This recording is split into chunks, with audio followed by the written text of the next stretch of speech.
Chemical reactions and equations.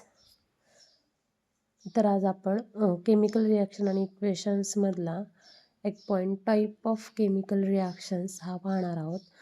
त्याच्यामध्ये 4 टाईपच्या reactions असतात: combination reaction, decomposition reaction, displacement reaction and the double displacement reaction. तर ह्या टॉपिकमध्ये पेपरला तुम्हाला विचारलं जातं की ह्या रिॲक्शन्स कोणत्या टाईपच्या आहेत. फॉर एक्झाम्पल, जर ही रिॲक्शन पाहिली NH3 plus HCl and NH4 is if NH3 plus HCl react, then product formed is the NH4Cl. म्हणजे हे 2 रिॲक्टंट होते आणि त्यांची रिॲक्शन झाल्यानंतर हा एक प्रोडक्ट तयार झाला. तर अशा प्रकारच्या रिॲक्शन्सला म्हटलं जातं कॉम्बिनेशन रिॲक्शन्स. इथं 2Mg plus O2 हे 2 रिॲक्टंट होते. ह्या दोघांचा मिळून एक प्रोडक्ट तयार झाला, तो झाला 2MgO. म्हणजे ज्या रिॲक्शनमध्ये 2 रिॲक्टंट आणि त्यांच्यापासून एकच प्रोडक्ट तयार होतो त्या रिॲक्शनला म्हटलं जातं कॉम्बिनेशन रिॲक्शन.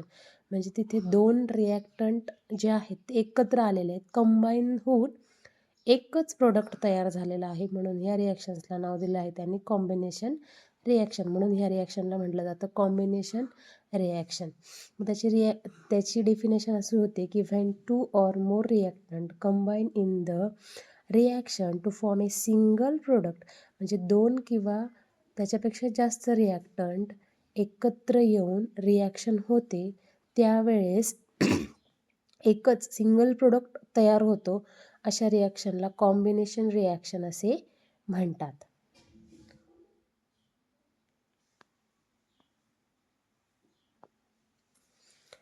त्यानंतर त्याच्यामधला दुसरा टाईप आहे डिकम्पोजिशन रिॲक्शन्स.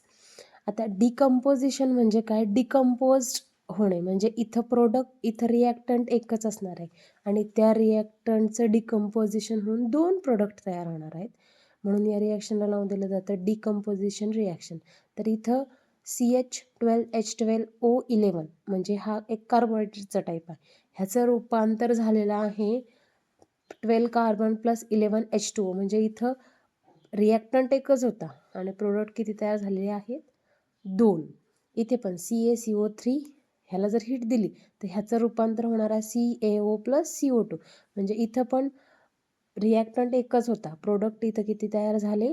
2. म्हणून ह्या रिॲक्शनला नाव दिलं जातं decomposition reaction. The chemical reaction in which 2 or more product are formed. म्हणजे ह्या रिॲक्शनमध्ये 2 किंवा त्याच्यापेक्षा जास्त प्रोडक्ट तयार झाले. अशा रिॲक्शन ज्या रिॲक्शनमध्ये 1 किंवा त्याच्यापेक्षा 2 किंवा त्याच्यापेक्षा जास्त प्रोडक्ट तयार होतात एका सिंगल रिॲक्टंटपासून, अशा रिॲक्शनला म्हटलं जातं डिकम्पोजिशन रिॲक्शन असे म्हणतात.